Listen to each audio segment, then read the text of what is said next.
আল্লাহ রাব্বুল আলামিন বলেন, সম্পদ এবং সন্তান এটা হলো দুনিয়ার অলংকার। দুনিয়ার মধ্যে যার সম্পদ নাই, যার সন্তান নাই, এর মতো নিঃস্ব কেউ নাই। কারণ একটা মানুষের সম্পদ আছে, সন্তান নাই, সে চিন্তা করে আমাকে আল্লাহ এত সম্পদ দিল কিন্তু একটা সন্তান দেয় নাই, আমার মৃত্যুর পরে এই সম্পদ ভোগ করার মতো একটা মানুষও আমার কাছে নাই। আবার যার অনেক সন্তান আছে, সম্পদ নাই, সেও কিন্তু পেরেশানির মধ্যে আছে। সে চিন্তা করে আল্লাহ তাআলা আমাকে এতগুলা সন্তান দিলেন কিন্তু সম্পদ দিলেন না। সম্পদের অভাবে হয়তো আমি আমার সন্তানগুলাকে যথাযথভাবে লেখাপড়া শেখাতে পারবো না, মানুষ বানাতে পারবো না। তাহলে সন্তান থাকলে যদি সম্পদ না থাকে সেটাও একটা খারাপ বিষয়, কষ্টের কারণ। আবার যদি সম্পদ থাকে সন্তান না থাকে এটাও একটা কষ্টের কারণ। এজন্য আল্লাহ বলেন, আল মালু ওয়াল বানুনা জিনাতুল হায়াতিদ দুনিয়া। সম্পদ এবং সন্তান হলো দুনিয়ার অলংকার। আল্লাহ তাআলা এই সম্পদ এবং সন্তানের ব্যাপারে আরেক জায়গায় বলেন, ইন্নামা আমওয়ালুকুম ওয়া আওলাদুকুম ফিতনা। মাল, সন্তান এরা হলো পরীক্ষা, এরা হলো ফিতনা। এক জায়গায় আল্লাহ তাআলা বললেন এরা হলো অলংকার, আর এক জায়গায় বললেন এরা হলো ফিতনা। কারণটা কি? কারণ দুনিয়ার মধ্যে মানুষেরা সন্তানের কারণে, সম্পদের লোভেই অধিকাংশ ক্ষেত্রে অপরাধের সাথে জড়িয়ে যায়। সম্পদের লোভ যখন তার মধ্যে ঢুকে যায়, দুনিয়ার লোভ যখন তার মধ্যে ঢুকে যায়, অর্থ উপার্জন করতে গিয়ে হারাম হালাল বাছাই করে না, যেটা সামনে পায় সেটাই খায়, আছে না নাই? সে চিন্তা করে না এটা হালাল, সে চিন্তা করে না এটা হারাম, তার সামনে যা আছে সে সেগুলা গ্রাস করে নেয়। সেই জন্য অধিকাংশ মানুষ আল্লাহ তাআলার নাফরমানি করে, অধিকাংশ মানুষ শয়তানের ফাঁদে পড়ে যায় দুনিয়ার লোভে, সম্পদের লোভে।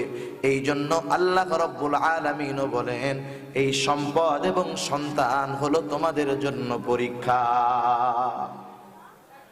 অনেক সম্পদশালী মানুষ ঘুষ খায়, সুদ খায়, আছে না নাই?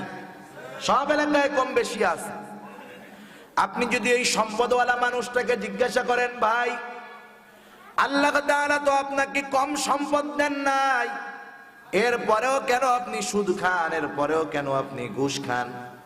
ওই লোকটা হয়তো বলবে, ভাই আমি চিন্তা করতেছি আমি মারা যাওয়ার পরে আমার সন্তানের অবস্থা কি হয়ে যাবে, তাদের সম্পদের প্রয়োজন হবে, আমি এই চিন্তা করে সন্তানের জন্য অর্থ সংগ্রহ করে রেখে যাচ্ছি যাতে আমার অবর্তমানে তার কষ্ট না হয়।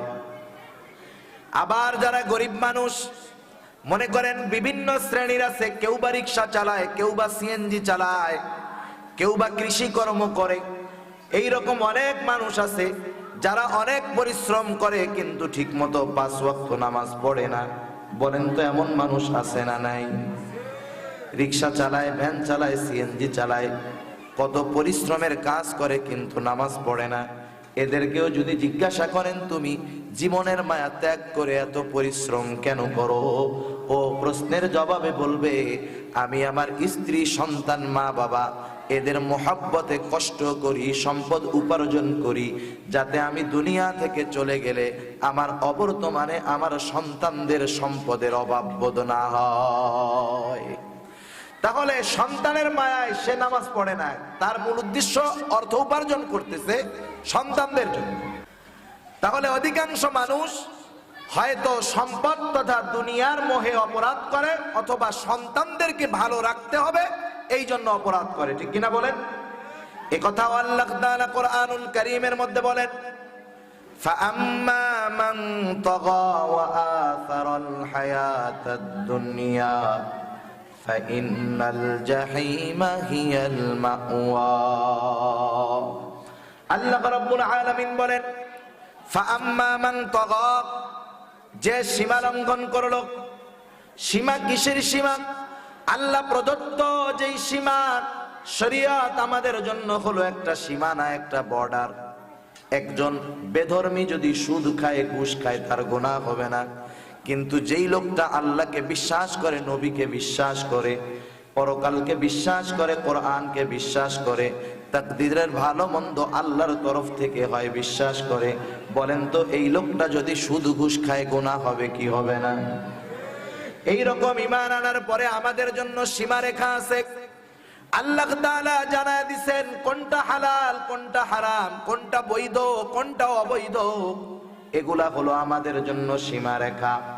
আল্লাহ তাআলা বলেন ফাআম্মা মান তাগা, যে শরীয়ত প্রদত্ত সীমা লঙ্ঘন করলো, পাপ করলো। এখন কথা হলো মুমিন সব কিছু জানে, এরপরেও কেন আল্লাহ তাআলার সীমা লঙ্ঘন করে? আল্লাহ তাআলা জানায় দেন ওয়া আসারাল হায়াতাদ দুনিয়া, কারণ সে দুনিয়াকে প্রাধান্য দেয় বেশি। সে মনে করে আমার দুনিয়া সব, দুনিয়া আমার কামাই করতে হবে। তার মস্তিষ্কের মধ্যে নাস্তিকেরা ঢুকায় দিয়েছে দুনিয়াটা মস্ত বড়, খাও দাও ফুর্তি করো। আছে না একটা কথা এরকম?